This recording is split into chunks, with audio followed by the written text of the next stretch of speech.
शहर में एक बड़ी सोसाइटी के बाहर गरीब अनीता लोगों के कपड़े प्रेस करने का काम करती थी। उसके परिवार में उसका पति मोहन, 5 साल का बेटा रोहन, सास सरला, ससुर मनोहर और देवर श्याम रहता था। अनीता का पति मोहन एक फैक्ट्री में नौकरी करता था और उसका देवर उसी सोसाइटी में गार्ड की नौकरी करता था। अनीता को ये काम करते हुए तकरीबन 3 साल हो चुके थे, इसलिए सभी से उसकी अच्छी खासी जान पहचान हो गई थी। अरे अनीता, आ गई तू? ये ले, ये कपड़े ले जाओ और सुन, आज कपड़े जरा जल्दी दे जाना। वो क्या है ना, हमें कहीं पार्टी में जाना है। आप बेफिक्र रहिए मैडम, मैं जल्दी से कपड़े प्रेस करके दे जाऊंगी। हाँ, लेकिन जरा ध्यान से, ऐसा ना हो जल्दी के चक्कर में मेरी साड़ी चला दे।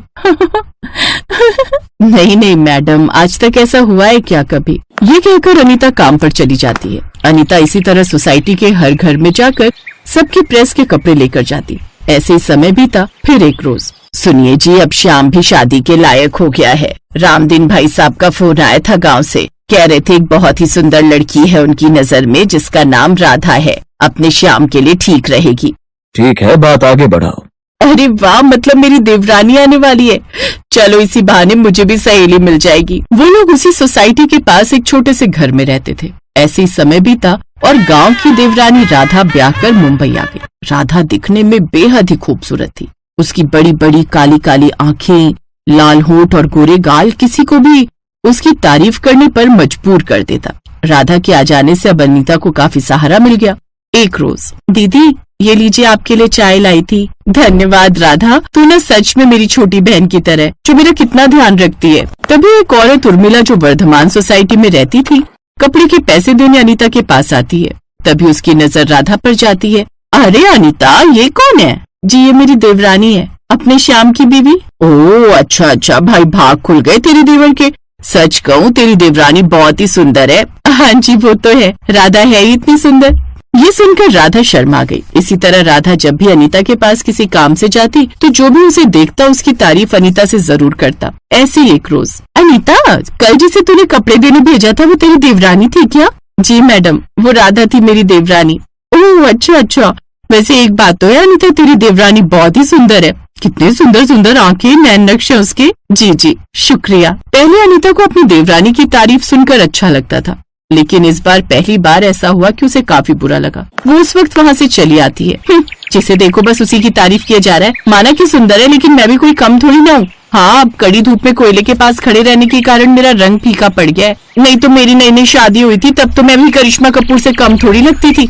अनीता को अब लोगों की ये बात अखरने लगी कि तेरी देवरानी बड़ी सुंदर है। दरअसल दिखने में तो अनीता भी खूबसूरत थी, लेकिन सारा दिन गर्मी में धूप में खड़े रहकर प्रेस करने से उसके चेहरे का रंग काला पड़ गया था। अब अनीता को अपनी ही देवरानी की खूबसूरती चुभने लगी। एक रोज, अरे ये क्या अनीता बहू, तू अभी तक सोई है? आज कपड़े प्रेस के लिए नहीं जाना क्या? नहीं, अब से मैं घर का काम देखूंगी और आपकी ये सुंदर लाडली बहू जाएगी धूप में कपड़े प्रेस करने। जैसे अब तक मैं करती आई हूँ ना, वैसे ही अब ये वो काम संभालेगी। वैसे भी दिन रात गर्मी और कड़ी धूप में रहने के कारण मेरा सारा चेहरा काला पड़ गया है। लेकिन वो तो नई बहू है। तो राधा ये सब सुन लेती है और वो कहती है, कोई बात नहीं माँ जी, आज से मैं प्रेस का काम संभाल लेती हूँ। उस रोज से राधा काम पर जाने लगी और कपड़े प्रेस करने का काम करने लगी। अब अनीता जल्दी से घर के काम निपटाती और बड़ी मजे से आराम करती। साथ ही अपने घर से धूप में कपड़े प्रेस करती राधा को देख मन ही मन बड़ा खुश होती। अब राधा प्रेस का काम तो करती ही, साथ ही घर आकर अनीता के साथ बाकी कामों में भी हाथ बटाती। अनीता अब घर के काम करना भी कम कर देती है, जिससे अब आकर घर का काम भी उसे ही करना पड़ता। ऐसे कुछ दिन बीतते हैं। एक रोज, क्या बात है राधा, आजकल तू काम पर आती है? तेरी जेठानी अनीता कहाँ है? जी वो रोहन अभी 5 साल का है ना, इसलिए उनके साथ रहने की जिद करता है, तो वो घर संभाल लेती है और मैं यहाँ का काम। अच्छा अच्छा, सचमुच बड़ा प्यार है तुम दोनों देवरानी जेठानी में। इसी तरह जब भी कोई अनीता के बारे में पूछता तो वो बात संभाल लेती, किसी को कुछ पता नहीं लगने देती। ऐसे कुछ दिन बीतते हैं। एक रोज जेठानी का बेटा रोहन खेलते खेलते अपनी चाची के पास पहुँच गया। राधा उस वक्त सोसाइटी में किसी के कपड़े देने गई थी। रोहन बॉल के साथ वहीं जमीन पर बैठकर खेलने लगा। वहीं ठीक उसके सर के ऊपर गरम कोयले से भरी लोहे की गरम प्रेस रखी हुई थी। रोहन से गलती से वो लकड़ी का फट्टा हिला जिस पर वो प्रेस रखी हुई थी। तभी उस प्रेस का अचानक से बैलेंस बिगड़ा और वो गर्मा गर्म भारी प्रेस वहीं खड़े नन्हे रोहन के सर पर गिरने ही वाली थी कि तभी वहाँ राधा आ गई और उसने रोहन को झट से अपनी ओर खींच लिया, जिससे रोहन तो बच गया, लेकिन उस गरम प्रेस से राधा के पैर पर थोड़ी चोट आ गई। पीछे खड़ी अनीता ने ये सब होते हुए देख लिया। उसने झट से जाकर रोहन को गले से लगा लिया। मेरा बच्चा, तू ठीक तो है ना? हाँ माँ, चाची ने मुझे बचा लिया। लेकिन इनको चोट लग गई। अनीता को अब अपनी गलती का एहसास हुआ। साथ ही उसे समझ आ गया कि आखिर राधा कितनी अच्छी है। न सिर्फ वो तन से बल्कि मन से भी कितनी सुंदर है। वो राधा से माफी मांगती है। मुझे माफ कर दे राधा, मैंने तेरी खूबसूरती के जलन के मारे ये सब किया, ताकि धूप में रहकर तेरा रंग भी काला पड़ जाए और लोग तेरी खूबसूरती की तारीफ न करें। मैं तेरे साथ कितना गलत करने की सोच रही थी, लेकिन आज तूने मेरे ही बच्चे की जान बचाई। अब मुझे समझ आ गया कि तू न सिर्फ तन से बल्कि मन से भी कितनी खूबसूरत है। दीदी, रोहन को जितना प्यार आप करती हैं उतना ही मैं भी करती हूँ। इसकी जान बचाने के लिए अगर मेरी जान भी चली जाती तो मुझे कोई परवाह नहीं होती। ये सुनकर अनीता की आंखों में आंसू आ जाते हैं और वो राधा को गले से लगा लेती है। फिर वो घर आकर अपनी देवरानी की चोट पर मरहम लगाती है। 3 दिन में उसकी चोट पूरी तरह ठीक हो जाती है। अब अनीता फिर से कपड़े प्रेस करने का काम संभाल लेती है और राधा भी वक्त मिलते ही उसकी मदद के लिए आ जाती।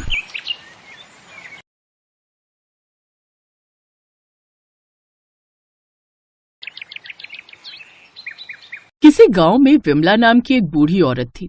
वो अपनी गांव की सहेलियों के साथ किटी पार्टी कर रही थी। आजकल के लड़के लड़कियों का चक्कर मुझे बिल्कुल समझ नहीं आता। जिसे देखो वही लव मैरिज कर रहा है।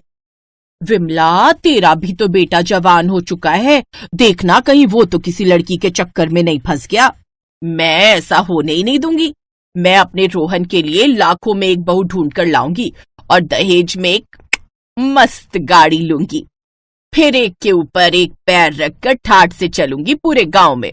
ऐसे वो सब गप्पे मारती रही।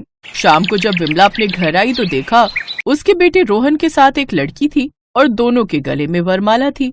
ये सब क्या है रोहन? माँ, ये दिव्या है। हम दोनों एक दूसरे को पसंद करते हैं, इसीलिए शादी कर ली। आपको ये सब पसंद नहीं, इसीलिए नहीं बताया। ए लड़की, तू इस घर में नहीं रह सकती, निकल जा इस घर से। दिव्या एक मुंहफट और तेज तर्रार लड़की थी। उसने चिल्लाते हुए कहा, क्यों निकल जाऊं मैं? हाँ, मैं रोहन से शादी करके आई हूँ। अगर मुझे इस घर से निकालने की या मुझ पर अत्याचार करने की जरा भी कोशिश की तो मैं पुलिस में कंप्लेन कर दूंगी। तुम सब पूरी जिंदगी जेल में चक्की पीसोगे, समझे? इतना कहकर दिव्या अपने कमरे में चली गई। विमला का दिमाग खराब हो गया। किस बदतमीज लड़की से शादी कर ली है तूने? इतना कहकर विमला भी गुस्से में अपने कमरे में चली गई। वो कुछ कर भी नहीं सकती थी। रात को जब दिव्या खाना बनाने गई तब, मेरे लिए पालक पनीर बनाना। ये घर है, कोई होटल नहीं जो सबके लिए बना रही हूँ, वही खाना पड़ेगा, और मैं कोई जहर नहीं बना रही। ऐसे ही जब देखो तब इन दोनों सास बहुओं के बीच जंग हुआ करती थी। कहाँ विमला का सपना था दहेज में कार लेने का, और मिल गई उसे मुंहफट बहू। दिव्या भी रोहन के ऑफिस जाने के बाद हर रोज तैयार होकर कहीं जाया करती थी। ऐसे ही दिन बीत रहे थे। फिर एक दिन जब रोहन काम पर गया हुआ था तब विमला की सहेलियां उसके मजे लेने उसके घर टपक पड़ी। और विमला, कैसी चल रही है तेरी कार? बहू तेरी सुनती भी है या नहीं? तभी दिव्या तैयार होकर अपने कमरे से बाहर निकली। दिव्या, हम लोगों के लिए चाय बना कर ला। मैं कोचिंग जा रही हूँ, एक नौकरी के इंटरव्यू की तैयारी कर रही हूँ मैं। इस घर की बहू होकर नौकरी करेगी तू? चल जा, जाकर चाय बना कर ला। दिव्या आग बबूला हो गई।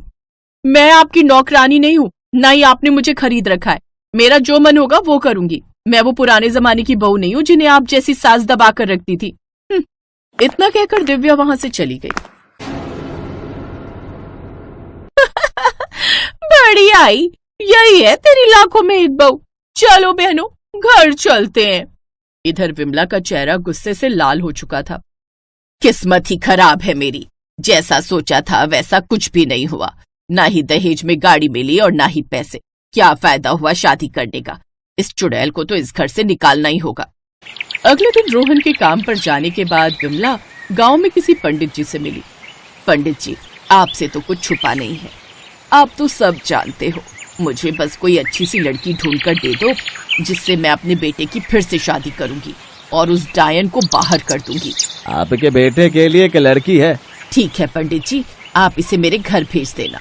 विमला अपने घर आकर बैठी ही थी कि थोड़ी देर बाद पंडित जी द्वारा भेजी हुई लड़की रागिनी आ गई।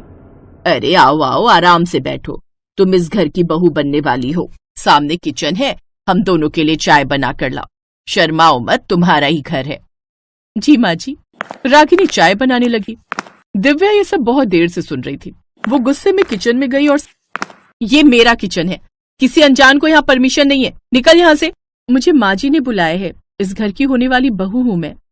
ऐसे ही दोनों के बीच लड़ाई झगड़ा होने लगा। एक दिन तो हद ही हो गई। दिव्या, तू अब इस घर से निकल जा। तुझे न ढंग से बात करनी आती है न इज्जत करनी आती है। मैं रोहन की शादी रागिनी से कराऊं, तू निकल जा। ठीक है, अगर रोहन इससे शादी करने को तैयार है तो मैं निकल जाती हूँ इस घर से। दिव्या उसी वक्त गुस्से में घर से बाहर चली गई। विमला बहुत खुश हुई। अच्छा हुआ चली गई, अब मैं आराम से तेरी शादी रोहन से कराऊंगी। शाम को जब रोहन घर आया तो उसे दिव्या नहीं मिली। अरे किसे ढूंढ रहा है तू?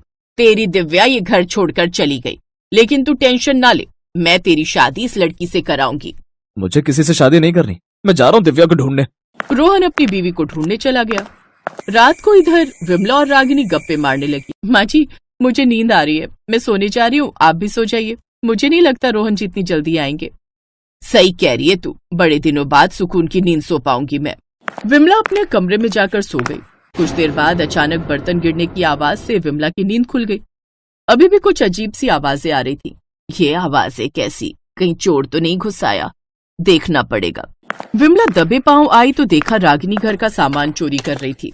रागिनी, तू ये क्या कर रही है? तभी रागिनी ने बेलन उठाकर जोर से विमला की खोपड़ी पर मारा और भाग गई। विमला के सर पर गहरी चोट आ गई। विमला बेहोश हो गई। थोड़ी देर बाद रोहन और दिव्या वापस आ गए। विमला को इस हालत में देखकर दोनों हैरान हो गए। माँ जी को तुरंत हॉस्पिटल ले जाना होगा, इनके सर पर गहरी चोट लगी है। रोहन और दिव्या विमला को हॉस्पिटल लेकर गए। करीब 2 घंटे बाद उन्हें होश आया। सारी रात वहीं गुजर गई। आप ऑफिस जाओ, मैं माँ जी के पास हूँ। रोहन को अर्जेंट काम था, इसलिए वो काम पर चला गया। 4-5 दिनों तक दिव्या ने विमला की उस हॉस्पिटल में खूब सेवा की। अब उसके घाव भी भरने लगे, पर अभी तक ना ही दिव्या विमला से बात कर रही थी और ना ही विमला दिव्या से। एक रात, देखा माँ, आपको दिव्या पसंद नहीं थी, पर उसी ने आपकी सेवा की। जब से आप यहाँ भर्ती हो तब से वो कहीं नहीं गई, और जिसको आप लेकर आई थी वो चोर निकली। मुझे माफ कर दे बहू, आज से तू ही मेरी बहू है। माँ जी, आज आप डिस्चार्ज होने वाली हैं, पर इसके अलावा एक और खुशखबरी है। मैं जिस नौकरी की वजह से परेशान थी ना, उस नौकरी के लिए लाखों लोगों ने अप्लाई किया था, पर उन लाखों लोगों में से कंपनी ने मुझे चुना है। मुझे कुछ एडवांस मिला था, तो डाउन पेमेंट करके मैंने कार ले ली है। रोहन आज उसी कार से आए हैं। आज मैं आपको अपनी कार में ही घर ले चलूंगी। विमला की आंखों से खुशी के आंसू छलक पड़े। दिव्या अपनी सास को कार में बिठाकर गांव पहुंची। उसकी सारी सहेलियां उसे बड़े ही ध्यान से देख रही थी। ये खुशी विमला से बर्दाश्त नहीं हुई। वो जैसे ही कार से बाहर निकली, उसने दिव्या को गले से लगाया और जोर जोर से रोने लगी। रोहन ये नजारा देखकर बहुत खुश हो रहा था। अरे अब क्यों रोती है विमला? तेरा कार वाला बरसों पुराना सपना तेरी बहू ने पूरा कर दिया है। अब हर रोज ठाठ से घूमना इस गाड़ी में। उस दिन के बाद रोहन, दिव्या और विमला खुशी खुशी एक साथ रहने लगे।